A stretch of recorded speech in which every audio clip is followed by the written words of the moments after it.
नमस्कार दोस्तों, अगर आप भी एक वरिष्ठ नागरिक हैं तो आज के वीडियो आपके लिए बेहद महत्वपूर्ण होने जा रही है क्योंकि साल 2026 केवल कैलेंडर नहीं बदला है, आप सभी वरिष्ठ नागरिकों की किस्मत बदलने वाली है क्योंकि सरकार ने ये फैसला किया है कि बहुत जल्द सीनियर सिटीजन कार्ड को लेकर के रजिस्ट्रेशन एक बार फिर से ओपन होने जा रहे हैं। तो उसका इस बार प्रोसेस थोड़ा चेंज हुआ है। पहले जहां से आप लोग आवेदन करते थे वहां से आवेदन नहीं कर पाओगे, एक नया वेबसाइट है, एक नया विभाग इसमें जोड़ा जा रहा है। तो पूरी डिटेल आज मैं आपको यहाँ पर बताने वाला हूँ कि अगर साल 2026 के अंदर आप अपना सीनियर सिटीजन कार्ड बनवाने जा रहे हैं तो आप कैसे बनवा सकते हो, कहाँ पर आवेदन करना होगा, पूरी डिटेल आज आपको यहाँ पर जानने को मिलेगी। तो चलिए वीडियो को स्टार्ट करते हैं।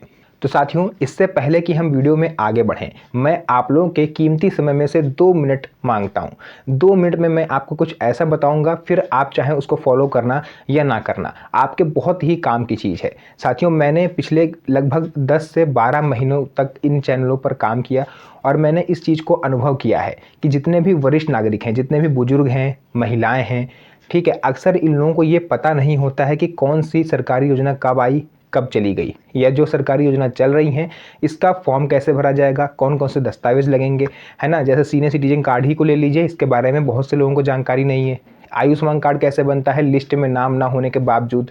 तो मैंने इस पर क्या करा, आप सभी सीनियर सिटीजन की समस्याओं को देखते हुए मैंने एक यहाँ पर बुक बनाई है, एक किताब आप लोग कह सकते हो, जिसमें मैंने संपूर्ण जानकारी आपको दी है कि आप किस उम्र के हो तो आपको कौन कौन सी योजनाओं का लाभ लेना चाहिए, लाभ कैसे मिलेगा, कौन कौन सी योजनाएं सरकार चलाती है, कौन कौन से दस्तावेज लगते हैं, कहाँ पर आवेदन करना है, उन सभी को मैंने एक जगह पर नोट किया है। मैं आपको बता देता हूँ कि उसमें आपको क्या क्या मिलेगा।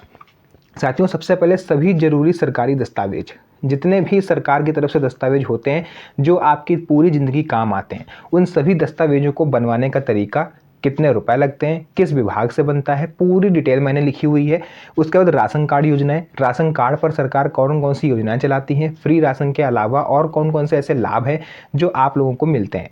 तीसरा मैंने यहाँ पर उसमें लिखा है वरिष्ठ नागरिक लाभ। मैंने स्पेशली सीनियर सिटीजन को इसमें टारगेट करा हुआ है ताकि उनकी जो भी ज़रूरत की चीज़ें हैं, है ना, ऐसी कई योजनाएं हैं जिसको सीनियर सिटीजन जानते ही नहीं है, उन सभी को मैंने इसमें लिखा है।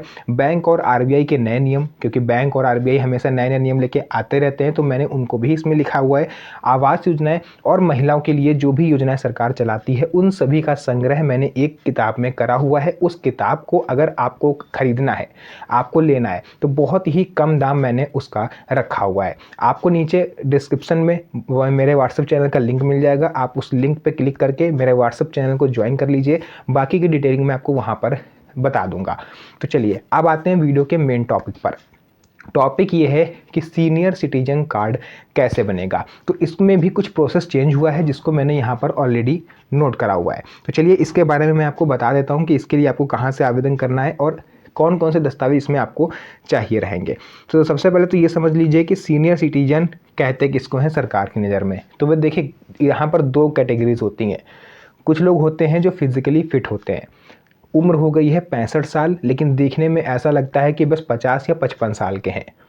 दूसरी तरफ ऐसे लोग होते हैं जिनकी उम्र 50 साल होती है, लेकिन देखने में कोई उनको कह देगा कि हाँ ये 65 साल के या 70 साल के हैं, लेकिन हमारे और आपके देखने से कुछ नहीं होता। सरकार कैसे देखती है, तो सरकार ने इसको लेकर के एक नियम बनाया, एक कानून बनाया। उस नियम के तहत सरकार सीनियर सिटीजन किसे मानती है, चलिए वो बताते हैं।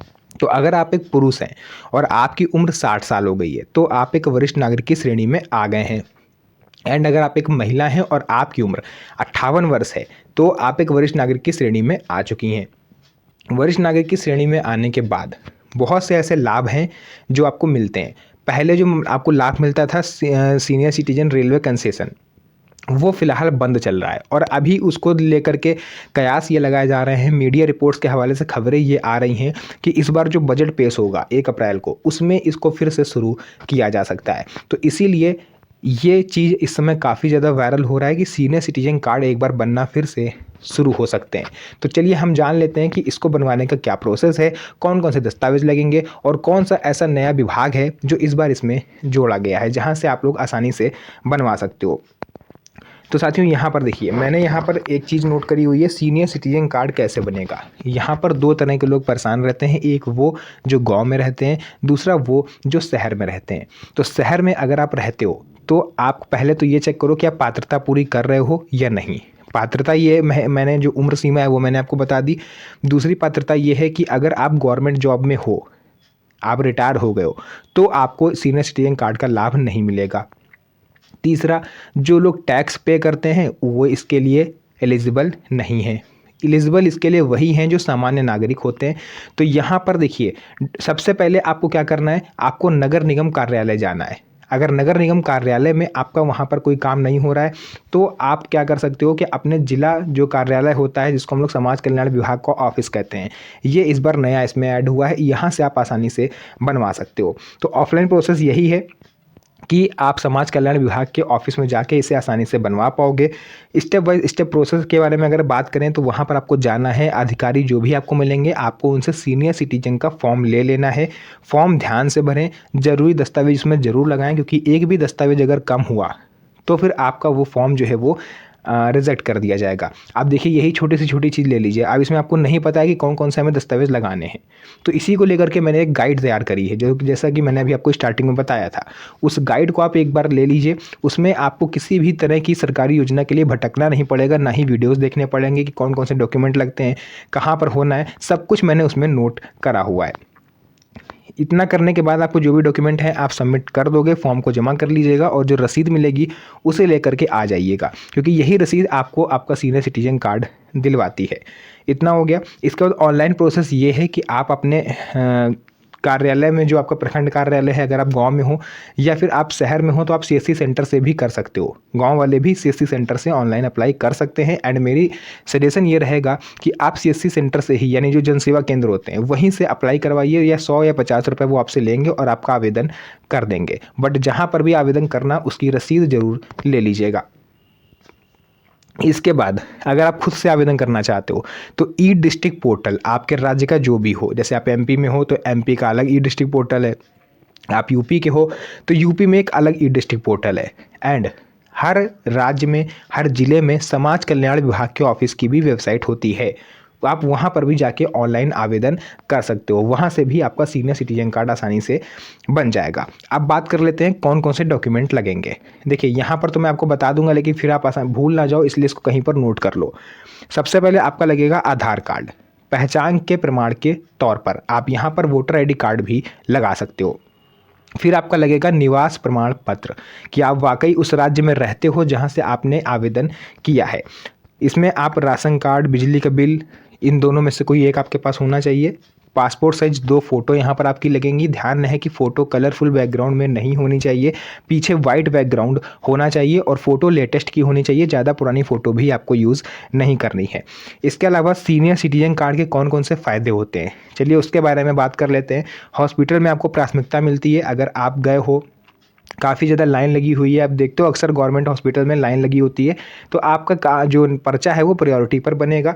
इसके अलावा सरकारी हो चाहे प्राइवेट अस्पताल में हो, आपको इलाज में भी प्राथमिकता मिलेगी। ट्रेन और बस यात्रा में छूट, कुछ ही राज्य हैं जो बस यात्रा में छूट देते हैं, लाइक हरियाणा, न्यू दिल्ली और भी कई राज्य हैं, बट ट्रेन में छूट अभी फ़िलहाल स्टार्ट नहीं है। बैंक में विशेष सुविधा आपको मिल जाती है, FD पर आपको अतिरिक्त ब्याज मिलता है। बैंक भी आपको स्पेशल डेडिकेटेड काउंटर्स देता है, जहाँ पर आप एक ही काउंटर पर खड़े होकर सभी काम करा सकते हो, आपको इधर उधर भटकाया नहीं जाएगा। सरकारी योजनाओं का लाभ भी आपको आसानी से मिल जाता है। किसी भी योजना में आप आवेदन करोगे, सीनियर सिटीजन कार्ड की एक फ़ोटोकॉपी अगर आप लगा देते हो तो यहाँ पर आपका काम आसानी से हो जाता है प्रायोरिटी पर। तो साथियों, ये सब चीज़ें थी। बाकी वीडियो अगर पसंद आई हो तो वीडियो को लाइक करके चैनल को सब्सक्राइब जरूर करिएगा। साथ ही साथ इस वीडियो को अपने यार दोस्तों रिश्तेदारों के साथ शेयर करिए। और मैं फिर आप लोग से रिक्वेस्ट करता हूँ कि एक बार मैंने जो ई बुक बनाई है उसे आप लोग ज़रूर ले लें। वह नीचे डिस्क्रिप्शन में व्हाट्सएप चैनल मैंने बनाया है, उसका लिंक है, उस पर क्लिक करेंगे तो आप व्हाट्सएप चैनल से ज्वाइन हो जाएंगे। ज्वाइन होने के बाद आप अपना नाम वहाँ पर कमेंट कर दीजिएगा, मैं खुद या फिर मेरी टीम आपसे खुद कांटेक्ट करके जो भी प्रोसेस है वो पूरा कर लिया जाएगा। एंड बहुत ही कम रेटों में मैं आपको वो बुक दे दूंगा। तो फिलहाल के लिए आज के इस वीडियो को यहीं पर करते हैं एंड। फिर से मुलाकात होगी आप सभी से एक और नई मज़ेदार वीडियो में, तब तक के लिए धन्यवाद। जय हिंद।